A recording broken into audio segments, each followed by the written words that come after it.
السلام عليكم ورحمة الله وبركاته. أعوذ بالله من الشيطان الرجيم. بسم الله الرحمن الرحيم. الحمد لله رب العالمين والصلاة والسلام على رسول الله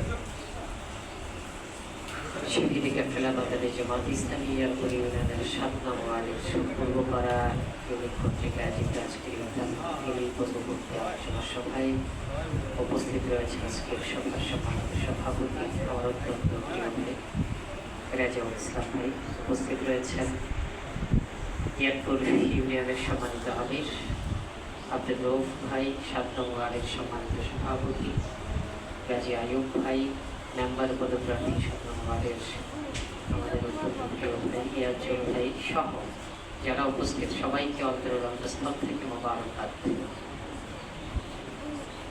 সম্মানিত প্রিয় উপস্থিতি, এর মধ্যে আপনারা যথেষ্ট আলোচনা শুনেছেন। ইফতারের খুব একটা সময় বাকি নাই, আর আলোচনা তো মোটামুটি আমরা প্রত্যেক রমজানে প্রতিটি ইফতার মাহফিল সামনে আসলেই আমরা আলোচনা শুনে থাকি। রমজানের ফজিলত সম্পর্কে আমরা জানি, সেই সম্পর্কে আমল করি। এই আমলের মধ্য দিয়ে আমরা প্রত্যাশা করি আল্লাহ যেন আমাদেরকে জান্নাতুল ফেরদৌস নসিব করেন। সম্মানিত প্রিয় উপস্থিতি, আমাদের ইয়াজুল নির্বাচনকে সামনে রেখে দু চারটা কথা বলেছেন। গত 12 তারিখ আমাদের সামনে থেকে নির্বাচন চলে গেছে, তাই না? আমাদের কিছু আফসোস আছে, আছে তো নাকি? একটু ব্যথা হয় কলিজার ভিতরে, হ্যাঁ হয়েছে আর কি, অনেক হয়েছে। আসলে কিছু আফসোস, কিছু ব্যথা এগুলো থাকবেই। বিগত নির্বাচন আমরা প্রত্যাশা করেছিলাম অনেক। বাংলাদেশের 18 কোটি মানুষের অধিকাংশ মানুষগুলি একটা পরিবর্তনের স্বপ্ন নিয়ে নির্বাচন করেছে। নির্বাচন হয়েছে আলহামদুলিল্লাহ, কিন্তু সব সময় সবার প্রত্যাশা কি পূরণ হয়? কারো প্রত্যাশা পূরণ হয়, কারোটা হয় না। এটাই পৃথিবীতে একটা নিয়ম হয়ে দাঁড়িয়েছে। কিন্তু আমরা যারা একটা উদ্দেশ্য নিয়ে আল্লাহর জমিনে আল্লাহর দ্বীনকে কায়েমের উদ্দেশ্যে ন্যায় এবং ইনসাফকে প্রতিষ্ঠিত করার স্বপ্ন নিয়ে মানুষের কল্যাণকে নিশ্চিত করার জন্য সামাজিক বিপ্লবের মধ্য দিয়ে যেন মানুষ শান্তি পায়, দুর্নীতিমুক্ত একটা সমাজ পায়, চাঁদাবাজ মুক্ত একটা শাসন ব্যবস্থা পায়, সেই সৎ উদ্দেশ্য নিয়েই তো আপনারা কাজ করেছেন, তাই না? উদ্দেশ্য যেহেতু সৎ ছিল, প্রচেষ্টা কি ব্যর্থ হবে? হবে না। আল্লাহ রাসূল যখন উহুদের যুদ্ধ সংগঠিত হয়, তাই না? আল্লাহ রাসূল যুদ্ধ করেছেন, স্বয়ং নিজে, সাহাবারা যুদ্ধ করেছেন। যুদ্ধের ফলাফল কি হয়েছিল? পরাজিত হয়েছিল না মুসলমানরা? কিন্তু এই পরাজয়ের মানে কি চিরস্থায়ী পরাজয়? না। অল্প কিছু দিনের ব্যবধানে মক্কা বিজয় সংঘটিত হয়েছে, হয় নাই? এই জন্য আল্লাহ বলছেন লা তাহিনু ওয়া লা তাহজানু ওয়া আনতুমুল আ'লাউনা ইন কুনতুম মুমিনুন। তোমরা কখনো হতাশাগ্রস্ত হইও না, চিন্তাগ্রস্ত হইও না। তোমরাই বিজয়ী হইবা যদি তোমরা ঈমানদার হয়ে থাকো। সুতরাং মুমিনরা কখনো হতাশ হয় না, চিন্তাগ্রস্ত হয় না। আল্লাহ তার বান্দাকে অধিকতর সুফল দেওয়ার জন্য, চূড়ান্ত বিজয় দেওয়ার জন্য কখনো কখনো ক্ষণিকের বিজয় থেকে নিষ্কৃতি দেন। কি বলেন? বাংলাদেশ জামায়াতে ইসলামী যে চিন্তা এবং স্বপ্নকে মানুষের হৃদয়ের ভিতরে প্রতিফলিত করতে পেরেছে, বাংলাদেশ জামায়াতে ইসলামের যে আহ্বান ছিল যে আমরা একটা শোষণ মুক্ত ইনসাফ ভিত্তিক সমাজ প্রতিষ্ঠিত করতে চাই, সেই আহ্বান নিয়ে ত্রয়োদশ নির্বাচনে চেষ্টা করে গেছে। এদেশের 18 কোটি মানুষ যথাসাধ্য চেষ্টা করেছে। আপনারা দেখেছেন না রেলের মধ্যে কিভাবে, লঞ্চে কি অবস্থা হয়েছে? সবই হয়তো ঠিক ছিল, কিন্তু হিসাবটা হয়তো মিলে নাই। কি বললেন? কিছু একটা মিলের ক্ষেত্রে অমিল হয়ে গেছে। কয়েকদিন আগে এক উপদেষ্টা বললো না, বলছে তো নাকি? এতে বোঝা যায় যে আসলে ডিপ স্টেট বলতে একটা বিষয় আছে, তারা যখন চায় না তখন একটু কষ্টকর হয়ে যায়। আমি ব্যক্তিগতভাবে যে বিষয়টা দেখি, দেখেন বাংলাদেশ যখন স্বাধীন হলো আজকে 54 বছর চলছে, তাই না? বাংলাদেশের রাষ্ট্র ক্ষমতায় যাইতে গেলে গণতান্ত্রিক রাষ্ট্র হিসেবে বিরোধী দল হওয়া লাগে না? বিরোধী দল না হইয়া ক্ষমতায় চলে যাওয়া আসলে এটা গণতান্ত্রিক রাষ্ট্রের বৈশিষ্ট্য হয় না, কি বলেন? তো এই ক্ষেত্রে হয়তো আল্লাহ পছন্দ করছেন জামাত ইসলামীকে, যে বিরোধী দল হয়ে তুমি অভিজ্ঞতা অর্জন করো। রাষ্ট্র ক্ষমতায় যারা যাবে তাদের বিরোধী দল হয়ে দেশ পরিচালনায় বিরোধী দলের ভূমিকা তোমাদের কি হয় এটা আমি দেখতে চাই। বিগত 54 বছরে বাংলাদেশের যতগুলো বিরোধী দল হয়েছে তারা কিন্তু আসলে পজিটিভ রাজনীতি করতে পারে নাই। যারা হেরে গেছে তার পরের দিন ঘোষণা দিচ্ছে, আজ থেকে আমরা কাউকে একদিনের জন্য শান্তিতে থাকতে দিব না, বলছে না?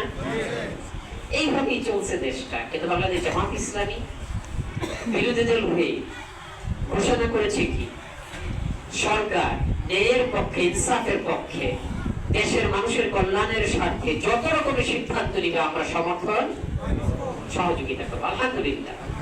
আর দেশের জনগণের বিরুদ্ধে যায় এরকম যে কোনো সিদ্ধান্ত হলে তার বিরোধিতা আমরা সংসদ এবং রাজনৈতিক মাঠে আমরা করব। এখন সরকার সচেতন থাকতে যে একটি শক্তিশালী বিরোধী দল আমরা যদি ভালো করি তাদের সমর্থন পাবো, আর যদি মন্দ করি তারা আমাদের প্রোটেকশন দিবে, অর্থাৎ আমাদের বিরোধিতা করবে। এর মধ্য দিয়ে হয়তো এই জাতি প্রত্যক্ষ করবে সত্যিকার অর্থে সরকারি দলের পাশাপাশি এদেশের বিরোধী দলের ভূমিকা কি হওয়া উচিত, এই চরিত্রটা বাংলাদেশ জামাত ইসলামী উপস্থাপন করবে। সেই সুযোগ জামাত ইসলামীর হাতে এসেছে। সম্মানিত প্রিয় ভাইয়েরা, আমরা আমাদের পরাজয়কে পরাজয় হিসেবে দেখতে চাই না। আমরা চাই এই পরাজয় থেকে জামাত ইসলামী শিক্ষা গ্রহণ করবে, সামনে যেন এই সমস্ত দুর্বলতাগুলোকে চ্যালেঞ্জ হিসেবে গ্রহণ করা যায়। ওদের ফয়সালা মানুষ কাজ করে জমিনে, ফয়সালা হয় কোথায়? আকাশে। অধিকতর কল্যাণ হয়তো আল্লাহ আমাদের জন্য রেখেছেন, এই জন্য এই ডিসিশন হয়েছে। সম্মানিত প্রিয় ভাইরা, আমি আরেকটি পজিটিভিটি দেখতে চাই নির্বাচন থেকে। এটা আপনাদের ক্রেডিট। দীর্ঘ 16টি বছর বাংলাদেশ জামাত ইসলামী কোনো কথা বলার সুযোগ পায় নাই, নিজের পরিচয়টা দিতে পারে নাই, বাসায় থাকতে পারি নাই, আমরা অধিকাংশ সময় জেলে জেলে থাকতে হয়েছে, তাই না? মুখের অন্তরের কথাটা মুখ দিয়ে প্রকাশ করতে পারি নাই। আমরা কেন ভাই? আমাদের মতন ইয়ং যুবক তরুণ যারা ছিল দাড়িটা পর্যন্ত ফেলে দিয়েছে, যদি ভাবে যে ও জামাত করে শিবির করে, এরকম একটা সিচুয়েশন হয়েছে না? এই যে বিগত 16 বছর পরে বিগত 5ই আগস্টের মধ্য দিয়ে যে বিপ্লব, গণবিপ্লব তৈরি হয়েছে, তারপরে আমরা সময় পেলাম মাত্র 1.5 বছর। জামাত ইসলামী এই 1.5 বছর আপনারা যে কাজ করেছেন, এই কাজের ফলাফল হচ্ছে ত্রয়োদশ নির্বাচন। 220টা আসনে নির্বাচন করে আপনারা 2,38,00,000 ভোট পেয়েছেন, আলহামদুলিল্লাহ। প্রায় কয়টা আসন পেয়েছেন? 68টা আসন পেয়েছেন। জামাত ইসলামী 68টা পেয়েছে, জোট কত পেয়েছে? 77। তো 1.5 বছরের কাজের, এই যে আপনাদের কাজের মধ্যে আল্লাহ এত বরকত দিয়েছেন যে 68টা আসন সরাসরি আপনারা পেয়েছেন, 2,38,00,000 ভোট পাইছেন, এবং প্রায় 53টা আসন 5,000 ভোটের ব্যবধানে আপনারা হেরে গেছেন বা হারানো হয়েছে। আমার রেজাল্ট কি ভালো হয়েছে না ভাই? কয় বছরের ফলাফল? 1.5 বছরের ফলাফল। আপনারা বিরোধী দল হয়েছেন, 78টা এমপি যদি বাংলাদেশে আপনাদের সাথে যে কমিটমেন্ট দিয়েছে, একজন এমপির চরিত্র কি হওয়া দরকার, একজন এমপি খোলাফায়ে রাশিদিনের উত্তরসূরি হইতে হবে, সেরকম বৈশিষ্ট্য নিয়ে যদি ময়দানে কাজ করতে পারে, আগামী 5 বছর পরে এদেশের মানুষ ভোট জামাত ইসলামীকে দিবে এবং ভোট পাহারা দিয়ে রেজাল্ট নিয়ে আসবে ইনশাআল্লাহ। সেই সুযোগ আল্লাহ আমাদেরকে তৈরি করে দিয়েছেন। 1.5 বছরে যদি আমাদের রেজাল্ট এই হয়, আমাদের কর্মের মধ্য দিয়ে যদি আল্লাহ আমাদেরকে এতটুকু জায়গা করে দিতে পারেন, আগামী 5 বছর যদি আমরা ময়দানে কাজ করি, আল্লাহ এবং আল্লাহর রাসূলের রেখে যাওয়া আদর্শ এবং দেখানো পথ অনুযায়ী যদি আমরা আমাদের নিজেদের জীবনকে গঠন করতে পারি এবং এই দেশের মানুষকে কল্যাণমুখী একটি রাষ্ট্রের স্বপ্ন দেখা থেকে অটুট অবিচল রাখতে পারি, তাহলে ইনশাআল্লাহ আশা করা যায় 5 বছর পরে এদেশের রাষ্ট্র হবে একটি ইসলামী রাষ্ট্র ইনশাআল্লাহ। তারপরেও 5 বছর টিকে কি টিকে না, এটা তো কর্মের উপর নির্ভর করবে, কি বলেন? এখনো বসেন নাই সংসদে, তাতেই যে অবস্থা। তবে আমরা দোয়া করি দেশটা শান্তিতে চলুক, রাষ্ট্রটা সুশৃঙ্খল অবস্থায় পরিচালিত হোক। আমরা সকলেই যত ন্যায়ের কাজ আছে সকল কিছুর পক্ষে আমরা সাপোর্ট দিব ইনশাআল্লাহ। কিন্তু কথা হচ্ছে অন্যায়ের বিরুদ্ধে আমাদের অবস্থান থাকবে ইনশাআল্লাহ। আমরা চাই 5 বছর রাষ্ট্র ক্ষমতায় আপনারা থাকেন, সুন্দর মতো দেশকে পরিচালনা করেন, আমরা আপনাদের সাথে আছি। কিন্তু দেশের মানুষের কল্যাণের বিপরীতে যদি আপনাদের সিদ্ধান্ত হয়, নৈতিক কারণে আপনাদের পাশে আমরা থাকতে হয়তো বা পারবো না ইনশাআল্লাহ। সুতরাং ধরে নিলাম আমরা 5 বছর, আমরা কি ময়দানে কাজ করতে চাই না ইনশাআল্লাহ? কে কে চাই ইনশাআল্লাহ? আলহামদুলিল্লাহ। সম্মানিত প্রিয় ভাইরা, এই রমজান মাস, এরপরে আমি আলোচনা করতে চাই সিয়ামের ব্যাপারে। ভাইরা আলোচনা করেছেন, ইয়া আইয়ুহাল্লাযীনা আমানু কুতিবা আলাইকুমুস সিয়াম কামা কুতিবা আলাল্লাযীনা মিন ক্বাবলিকুম লাআল্লাকুম তাত্তাকুন। হে ঈমানদারগণ, তোমাদের উপর রোজাকে ফরজ করে দেওয়া হলো ঠিক যেইভাবে তোমাদের পূর্ববর্তীদের উপর ফরজ করা হয়েছে, কারণ লাআল্লাকুম তাত্তাকুন, সম্ভবত তোমরা এই সিয়াম পালনের মধ্য দিয়ে খোদাভীরু হয়ে যাবে, মুত্তাকি হয়ে যাবে। এই মুত্তাকি হওয়াটাই আমাদের জন্য সবচেয়ে গুরুত্বপূর্ণ। মুত্তাকি হওয়া ছাড়া এই যে ইতিপূর্বে যা বললাম, রাষ্ট্র ক্ষমতা, দেশ, ইসলামী রাষ্ট্র, কল্যাণমুখী সমাজ ব্যবস্থা, কিচ্ছুই হবে না। কারণ আল্লাহ ওয়াদা করেছেন দুটো শর্ত দিয়ে, ওয়াদাল্লাহুল্লাযীনা আমানু মিনকুম ওয়া আমিলুস সালিহাত, যে আল্লাহ ওয়াদা করতেছেন তাদের সাথে যারা মজবুত ঈমানের অধিকারী হবে এবং ভালো কাজ করবে, আমলে সলেহ করবে, তাদের সাথে ওয়াদা করেন লায়াস্তাখলিফান্নাহুম ফিল আরদ, তাদেরকে রাষ্ট্র ক্ষমতা দেওয়া হবে, খেলাফত দেওয়া হবে। সুতরাং যাদের ভিতরে আল্লাহর ভয় কাজ করবে না, তারা কি মজবুত ঈমানের অধিকারী হইতে পারবে? যাদের ভিতরে আল্লাহর ভয় থাকবে না, তারা কি আমলে সলেহ করতে পারবে? এই জন্য মজবুত ঈমানের অধিকারী হইতে হইলে, ভালো কাজকারী করতে হইলে আপনাকে আল্লাহর ভয় নিজের অন্তরের ভিতরে পোষণ করতে হবে। আর নিজের অন্তরের ভিতরে যদি আল্লাহর ভয় রাখতে চান, তাদের জন্য এই সিয়াম দেওয়া হয়েছে। আল্লাহকে ভয় করেই তো আপনি দিনের বেলা পানাহার করেন না, ঠিক আছে কিনা? আল্লাহকে পানাহার করার কারণেই আমরা এই সিয়ামের মাসে অন্যায়, অবিচার, অশ্লীলতা, এই কাজগুলো থেকে একেবারেই নিজেকে ব্রেকেট বন্দি করে একেবারে একটা নির্দিষ্ট প্যাকেজের ভিতরে ঢুকাই দিই, যে আমার দ্বারা যেন কোনো অন্যায় না হয়, আমার দ্বারা কারো উপর যেন জুলুম না হয়, আমার দ্বারা কারো কোনো যেন অশ্লীলতা না হয়। ঠিক অনুরূপ ভাবে এই সিয়ামের পরে আরো যে 11টি মাস আছে, সেই মাসগুলোতেও যেন আমরা এই তাকওয়ার প্র্যাকটিস করতে পারি। এই জন্য 1 মাস দেওয়া হয়েছিল। আর এই রোজার মর্যাদা, আমার ভাই একটা হাদিস বলেছেন যে আল্লাহ বলেছেন এই রোজার ফজিলত আমি নিজে দিই, আনা আজজিবি আও উজজাবি। আরেক riwayat আছে নিজেই তার প্রতিদান। আল্লাহ বলতেছেন যে আমি নিজে দেই অথবা আমি নিজেই তার প্রতিদান। সুবহানাল্লাহ।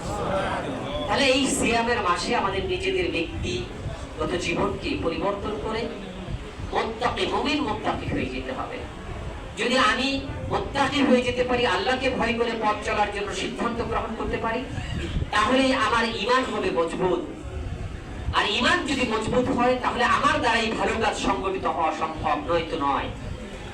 আর যদি আমি মজবুত ঈমানের অধিকারী হই, আমরা যদি মজবুত ঈমানের অধিকারী হই, ভালো কাজ যদি সমাজের মধ্যে আমাদের দ্বারা সংগঠিত হয়, তাহলে আল্লাহর ওয়াদা হচ্ছে লা ইস্তাখলিফান্নাকুম ফিল আরদ, আল্লাহ আপনাদেরকে রাষ্ট্র ক্ষমতা দিবেন। সুতরাং আমরা আমাদের নিজেদেরকে প্রস্তুত করার জন্য আমরা সিদ্ধান্ত গ্রহণ করতে পারি কিনা ভাইরা? বাংলাদেশ জামাত ইসলামী এই জন্য সর্বপ্রথম জামাত ইসলামের ছায়াতলে যারা আসে তাদের নিজেদের জীবনকে কথা এবং কাজের সাথে গরমিল যেন পরিহার হয়ে করে নিজের জীবনকে কোরআন এবং সুন্নাহর আলোকে গঠন করা যায়, সেই চেষ্টা চালায় এবং সেই আহ্বান জানায়। আমরা নির্বাচনের সময় নির্বাচন করি, কারণ আল্লাহ রাসূল রাষ্ট্র ক্ষমতায় গিয়েছেন বলেই আমরা রাষ্ট্র ক্ষমতায় যেতে চাই। আল্লাহ রাসূল ইসলামী রাষ্ট্র তৈরি করেছেন বিধায় আমরা ইসলামী রাষ্ট্র বানাইতে চাই। আবার আল্লাহ রাসূল দিনের বেলা মানুষ পরিবর্তনের কাজ করেছেন বলেই জামাত ইসলামী মানুষকে পরিবর্তন করে দিনমুখী করতে চায়। আবার সেই রাসূল দিন যখন চলে গেছে, রাত্র আসছে, তখন তিনি কিয়ামুল লাইল করে তার রবের কাছে গিয়ে প্রার্থনা জানিয়েছেন নিজের জন্য এবং উম্মতের জন্য। বাংলাদেশ জামাত ইসলামী তাই দিনের বেলা মানুষকে দাওয়াত দেয়, আর এই জামাতের মানুষগুলোকে আহ্বান করে যে আপনারা দিনের বেলায় দিন পরিচালনা করেন, সমাজ ব্যবস্থা পরিচালনা করেন, ইনসাফ কায়েম করেন, আর রাতের বেলা গিয়ে আপনার রবের কাছে ধর্ণা দেন। আল্লাহ রাসূল যেভাবে আহ্বান জানাইছে, জামাত ইসলামের আহ্বান ঠিক একই রকমের। সুতরাং সম্মানিত প্রিয় ভাইয়েরা, এই রমজান মাস আমাদের বিশেষ সুযোগ এনে দিয়েছে। আমার ভাই বলেছেন, মান সামা রমাদানান ঈমানান ওয়া ইহতিসাবান গুফিরা লাহু মা তাকাদ্দামা মিন যামবিহি। যারা ঈমান এবং ইহতিসাবের সাথে সিয়াম পালন করবে, তাদের পূর্বের এবং পরের গুনাহগুলোকে মাফ করে দেওয়া হবে। সুবহানাল্লাহ।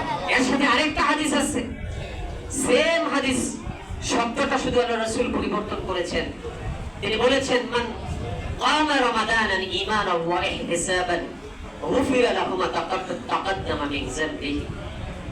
যারা রাত্রি জাগরণ করে কিয়ামুল লাইল করে, রাত্রে দাঁড়িয়ে দাঁড়িয়ে নামাজ পড়ে পড়ে সিজদা দিয়ে দিয়ে আল্লাহর কাছে ধর্ণা দেয়, তাদেরও জীবনের পরের এবং আগের গুনাহগুলোকে মাফ করে দেওয়া হয়। এই সিয়াম আসছে, এই সিয়ামের রাত্রগুলোকে আমাদের কাজে লাগানো দরকার। এই রাত্র এমন এক রাত্র আমাদের সামনে থেকে পার হয়ে যাচ্ছে প্রিয় ভাইরা, বিশেষ করে জামাত ইসলামীর সহযোগী সমর্থক শুভাকাঙ্ক্ষীদের জন্য এটি সুবর্ণ সুযোগ। যারা আমরা দুনিয়াকে গড়তে চাই, তাদের নিজেদেরকে গঠন করার জন্য এই রাত্রিগুলো অত্যন্ত গুরুত্বপূর্ণ। বিশেষ করে রমজানের রাত্রি, আল্লাহ বলেছেন, ইন্না আনজালনাহু ফি লাইলাতুল কদর, যে এই কোরআন নাযিল হয়েছে লাইলাতুল কদরের রাত্রিতে, তাই না? আর কদরের রাত্রি কোন মাসে? এই রমজান মাসে। এই রাত্রিটার মর্যাদা কত? লাইলাতুল কদর খায়রুম মিন আলফি শাহর। এই লাইলাতুল কদরের রাত্রির মর্যাদা হচ্ছে অন্য মাসের 1000 মাসের চেয়ে অধিক। সুবহানাল্লাহ। এরকম রাত্রিগুলো আমাদের মধ্য থেকে পার হয়ে যাচ্ছে, আমরা জানি না কে কতদিন শেষ রাত্রে গিয়ে আল্লাহর কাছে ধর্ণা দিতে পারছি। আল্লাহ রাসূল বলেন, ইন্না মিনাল লাইলি সাআতান, রাত্রে এমন একটা সময় আসে, লা ইউওয়াফিকুহা আবদুল মুসলিম, যেই সময়টাতে আল্লাহ কোন বান্দাকে বিমুখ করে ফেরত দেন না। ইয়াসআলুল্লাহা খায়রান ইল্লা আ'তাহু ইয়্যাহু, যদি বান্দা সেই সময়টাতে বসে তার রবের কাছে ভালো কিছু চায়, তাহলে তাকে ফিরিয়ে দেওয়া হয় না। তাহলে এই যে রাত্রগুলো পার হয়ে যাচ্ছে সম্মানিত প্রিয় ভাইয়েরা, এই রাত্রগুলোকে আমাদের কাজে লাগাইতে হবে। পারবো না ইনশাআল্লাহ? আমরা জানি না আমাদের মৃত্যু কখন হবে, কিন্তু আমরা যারা চাই সমাজের পরিবর্তন, রাষ্ট্রের পরিবর্তন, আল্লাহ বলছেন তার আগে তোমাদের নিজেদের জীবনের পরিবর্তন আনো, তোমাদের ঈমানের পরিবর্তন আনো, তোমাদের আমলের পরিবর্তন আনো, তোমাদের কলবের ভিতরে আমার ভয় সৃষ্টি করো। যদি এই কাজগুলো করতে পারো, তাহলে আমি তোমাদেরকে খেলাফত দান করব, আর ওইগুলো করতে গেলে আমার সাথে সম্পর্ক তৈরি করার জন্য উত্তম সময় হচ্ছে তোমরা শেষ রাত্রে, শেষ তৃতীয় প্রহরে উঠে আমার কাছে ধর্ণা দাও। আর সেই ধর্ণা দিতে গিয়ে সকল 11 মাসের চেয়ে উত্তম সময় হচ্ছে এই সিয়ামের রাত্রগুলো। সম্মানিত প্রিয় ভাইরা, বাংলাদেশ জামাত ইসলামী নাই, জামাত ইসলামের আহ্বানে আপনারা যারা আসছেন, আমি সহ আমরা সবাই যেন দিনে সিয়াম পালন করব। রাত্রি, গভীর রাত্রে উঠে সেহরির পূর্ব মুহূর্তে অন্তত আধা ঘন্টা আগে, 1 ঘন্টা আগে উঠে আমার রবের কাছে নীরবে নিভৃতে আমার আবেদন নিবেদনগুলো, আমার চাওয়া পাওয়াগুলো আমার রবের কাছে যেন বলি, এবং আমার রব যেন আমাকে সেই হিম্মত দান করেন, আমাকে সেইভাবে তৈরি করে দেন, এবং এই তৈরি করার মধ্য দিয়ে যেন আমি দিনের আঞ্জাম দিতে পারি, দুনিয়ার খেদমত করতে পারি, মানুষের কল্যাণ নিশ্চিত করতে পারি, আমার দ্বারা যেন মানব কল্যাণ সাধিত হয়, সেই আবেদন আমি সহ আপনাদের সবাই কাছে রাখলাম। বাংলাদেশ জামাত ইসলামী ততদিন পর্যন্ত ক্ষমতায় যেতে পারবে না যতদিন পর্যন্ত জামাত যারা যে পছন্দ করেন তাদের ঈমান, আমল এবং কাজ সবকিছু যতদিন কোরআন এবং সুন্নাহর আলোকে তৈরি না হবে। সুতরাং সম্মানিত প্রিয় উপস্থিতি, আমরা যদি এই দেশে ইসলামী রাষ্ট্র প্রতিষ্ঠিত করতে চাই তাহলে আমাদেরকে পরিবর্তন করে ফেলতে হবে। পারবো ইনশাআল্লাহ? আল্লাহ আমাদেরকে কবুল করুন। এই সিয়ামের মধ্য দিয়ে যেন আল্লাহ আমাদের পূর্বের এবং পরের গুনাহগুলো ক্ষমা করে দিয়ে আমাদেরকে জান্নাতে একটু জায়গা করে দেন, সেই প্রত্যাশা ব্যক্ত করেই আমি আমার কথা শেষ করছি। আসসালামু আলাইকুম ওয়া রাহমাতুল্লাহি ওয়া বারাকাতুহু।